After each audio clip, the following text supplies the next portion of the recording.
Good morning. Can I ask you guys a question? Are you guys superstitious? Not really. No. I am. Why? You know, some of you sit in the same seat all the time. Sometimes, kind of like us on the bus. I like routines. We're just not that creative.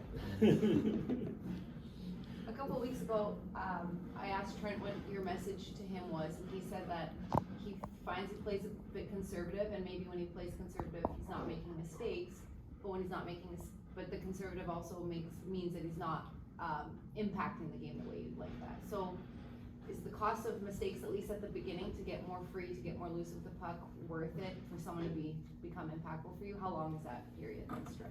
Yeah, it's a good question. You know, for a lot of players, when they're thinking too much, it's, you know, you try and give them one or two things to think about. And for him, I just told him to hunt and hit. Go hunting out there, you know? That kind of mindset gets you on your toes and gets your feet moving, and usually you impact the game. And he's had his best practices here the last 3 practices in a row, so I'm excited to see how he goes out and hunts and hits tonight. Jim, what have you liked about Zboril on the left side? You know, kind of is that more comfortable for him, that spot? Well, I think, you know, for transition hockey, breakouts and neutral zone counters, when you're on your strong side, your eyes immediately look north. Whereas when you're on your offside, because the way you have to receive the puck, correct, your right shoulder's looking north and your eyes are looking to the middle of the ice. So naturally, you can just transition pucks. You see all 3 lanes. You can move the puck quicker being on your strong side. Does his NHL experience, maybe knowing some of the opposition, that sort of stuff, give him an advantage on, you know, playing on his offside like that? Yeah, and you know, he's very mobile, and with his feet, he can open up really well. So that allows him to get looking north a lot quicker with his mobility. Is there any plan to get Studnicka in, or is it just he's got to wait his turn? Because I know you don't really want a young guy to be sitting, you know, for too long.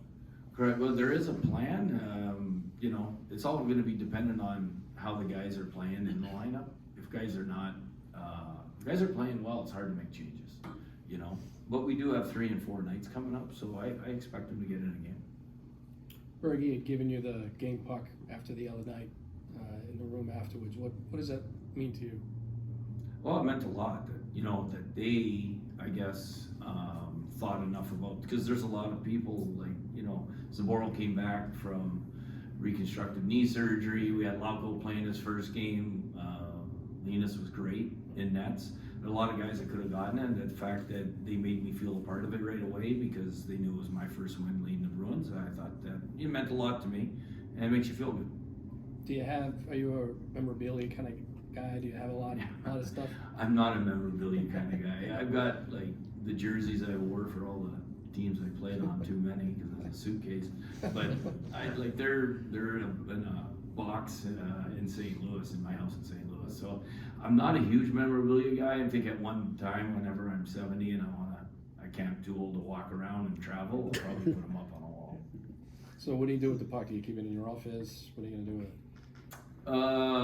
That puck I gave to my 11-year-old son, and it was funny because I said to him, I go, "Where's the puck?" After a day after I gave it, he goes, "I put it in the drawer, second drawer." I go, "Why do you have it in a drawer?" I'm like, you know, I thought you'd want to see it. He goes, "I don't want the cleaners to steal it." Smart kid. Yeah, street smart. With Pasternak, what was something that you needed to be, you know, sort of here every day seeing him to learn about him versus something that you might have seen as opposition? I didn't realize how hard he competes on pucks. His puck protection skills are high end. And I didn't know that. Usually scorers, they wait for the puck to come to them, let everybody else do the work, but he's not afraid to go do the work himself. That's the biggest thing that I've noticed. I don't know how much video you watched of him back in the day, but that's an area of a lot of growth for him, kind of, you know, from 18 years to now. How do you teach, like what kind of examples do you use for young guys that need to get stronger, you know, in that area? Obviously their body, you know, those changes help, but, you know, kind of learning that craft. You know, it's funny, I've been using a clip of Marchand versus Sid against Crosby in a summer workout of that's how you protect pucks, this is how you compete. It's an incredible, but I think if you have someone, you have the luxury of someone like 63 who's great at protecting pucks and gets inside position on people. There's an art to it, and there's also a level of compete to it. And once you get comfortable learning how to do it, I think people get better and better. Charlie Coyle's really good at it, so we have really good examples on our team. I guess I've been showing that since I was at DU. Like, that's how long I've been showing that clip, because it's really impressive. It's on YouTube. Have you shown it to the Bruins, like to Marshy, does Marshy know you've been using that? Yeah, I talked to him about it. I said, we need to teach other people here how you do that so we can build our offensive game. What do you think the best in the league is? Do you think it's Sid? Do you think it's 63? Those two are really good.